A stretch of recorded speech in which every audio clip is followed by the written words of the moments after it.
BMW 5 motor 6HP korpusu. Məsələ nədir? Vurmalar var, yağı dəyişməyini yolacaqdır.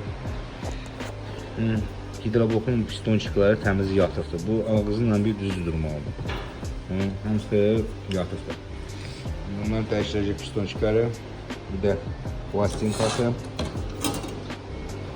Zərər rahatsızdır. Yığıb orijinal yağınları yaxşıda şola salacağım inşallah. Xeyir olsun. Və budur.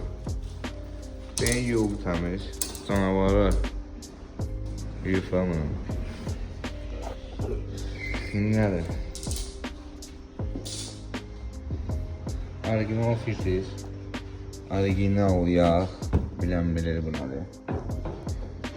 Müəllim, zəhmət olmasa baxın, icazənizlə. Baxın işinəmə. Yığıb da görək. Piston çıxarması budur. Tulkalarda dəyişiləcəkdir. Piston çıxardı.